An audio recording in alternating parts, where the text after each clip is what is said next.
Tadi Mbak Puan sedikit kita tak ada di lokasi Taiwan begitu Mbak. Apa yang Mbak rasakan ketika ada di lokasi ini Mbak? Apakah kemudian masih mencekam begitu suasananya Mbak? Alhamdulillah semuanya sudah berjalan secara normal. Hanya memang masyarakat di Korea ini masih merasakan sedih yang sangat mendalam dan berharap bahwa tragedi ini segera diselidiki secara tuntas dan selesai dan tidak terulang lagi. Tidak terulang lagi di masa yang akan datang. Ya. Terima kasih banyak Mbak Puan.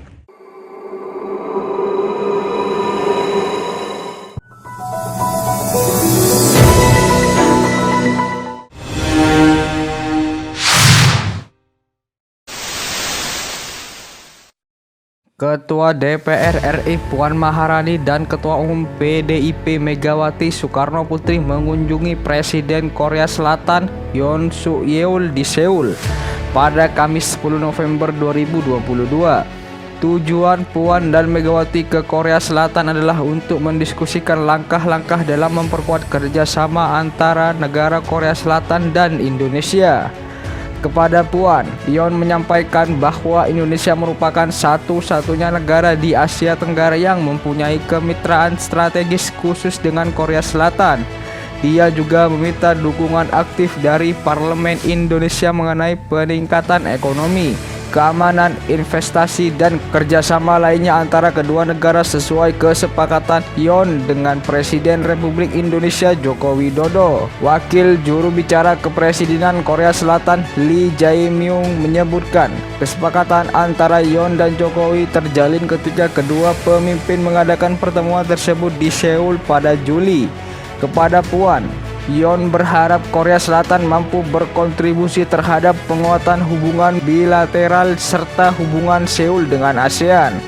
Yoon akan hadir pada acara KTT ASEAN di Kamboja pada Jumat 11 November 2022, menghadiri KTT G20 di Bali, Indonesia mulai Selasa 15 November 2022. Puan juga turut menjanjikan kerjasama aktif parlemen untuk mengembangkan hubungan bilateral lebih lanjut pada peringatan 50 tahun pembentukan hubungan diplomatik tahun depan.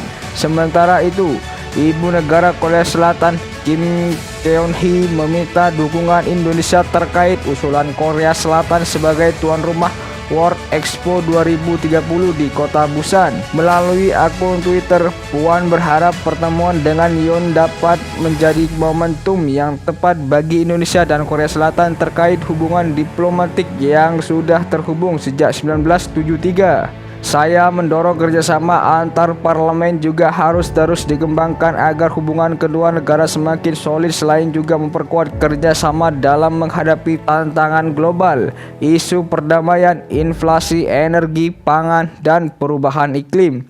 Tulis Puan. Apalagi lanjut Puan, pada 2023 akan menjadi tahun peringatan 50 tahun hubungan Korea Selatan Indonesia. Di tahun emas kita harus tingkatkan lagi kerjasama konkret yang dirasakan langsung manfaatnya oleh rakyat kedua negara, ucap Puan. Terima kasih, Kamsahamnida, Bapak Presiden Yoon Suk Yeol, pungkas Puan. Puan juga mengungkap bela sungkawa atas tragedi Itaewon yang merenggut 156 jiwa. Sebelum berjumpa dengan Presiden Yoon, Puan berkunjung ke lokasi tragedi Itaewon untuk mengungkapkan doa kepada korban dan meletakkan bunga. Puan juga meminta Presiden Yoon untuk memberikan atensi lebih kepada sekitar 39.000 warga Indonesia yang berdomisili di Korea Selatan. Puan berharap Indonesia dan Korea dapat terus menjalin kerjasama yang bermanfaat bagi kemakmuran rakyat kedua negara. Momentum tahun 2023 sebagai peringkat 50 tahun hubungan Korea Indonesia perlu untuk dimaknai dengan kerjasama konkret yang bermanfaat bagi kesejahteraan rakyat kedua negara.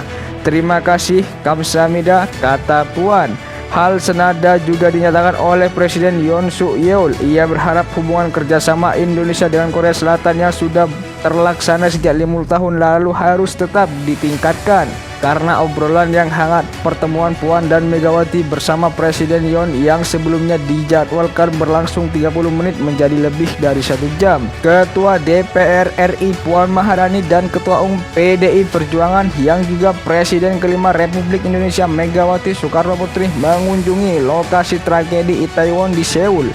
Korea Selatan pada Kamis 10 November 2022. Keduanya juga meletakkan karangan bunga di memorial korban tragedi Itaewon dan memanjatkan doa bagi para korban. Setelah meletakkan karangan bunga, Puan dan Megawati menyusuri jalan di kawasan Itaewon. Mereka juga mendatangi geng yang menjadi titik pusat peristiwa memilukan pada 29 Oktober 2022 itu menjadi lokus insiden. Terlihat juga catatan-catatan kecil yang ditempelkan warga dekat tempat publik menaruh karangan bunga. Menurut Puan, tragedi Itaewon menjadi pelajaran berharga bagi para penyelenggara acara yang melibatkan massa. Harus ada standar operasional keamanan untuk acara-acara yang mengundang kerumunan publik, kata Puan dikutip dari keterangan tertulis pada Jumat 11 November 2022. Adapun memorial korban tragedi Itaewon merupakan lokasi untuk menyampaikan duka cita dari para pemimpin-pemimpin dunia. Puluhan karangan bunga dari dunia internasional berjejer di lokasi memorial ini. Puan dan Megawati kemudian menuliskan ucapan duka cita di buku tamu yang disediakan di memorial korban tragedi Itaewon. Turut berduka cita sedalam-dalamnya atas musibah yang terjadi, tulis Puan. Kunjungan Puan dan Megawati ini pun langsung diserbu oleh para netizen. Mega dan Puan dianggap abai terhadap tragedi Kanjuruhan yang dianggap lebih dekat dibandingkan dengan Itaewon. 40 hari tragedi Kanjuruhan, Ketua DPR yang seharusnya berbicara paling lantang mewakili rakyat malah ke Itaewon. Politisi Partai Demokrat Yan A. Harapan berkomentar. Dia mempertanyakan Mega dan Puan kenapa tak mendatangi lokasi tragedi Kanjuruhan. Seperti diketahui, Puan maupun Megawati terpantau belum pernah mengunjungi Stadion Kanjuruhan, Malang, Jawa Timur pasca tragedi pada 1 Oktober 2022 yang menewaskan ratusan orang. Saya meminta kita hargai dulu tim independen yang sudah dibentuk oleh pemerintah, kata Puan di Kompleks Parlemen Senayan, Jakarta, Selasa 4 Oktober. Menurut Puan, pembentukan pansus bisa direalisasi apabila TGIPF sudah selesai mengungkap kasus di balik tragedi Kanjuruhan, sehingga tidak terjadi tumpah tindih kebijakan. Selain itu, antara eksekutif dan legislatif nantinya jika bisa sejalan dalam meminta pertanggungjawaban pada pihak-pihak terkait. Selain itu, wacana atau inisiatif tersebut pansus tragedi Kanjuruhan akan kita tindak lanjuti supaya seiring sejalan untuk bisa meminta pertanggungjawaban, kata Puan.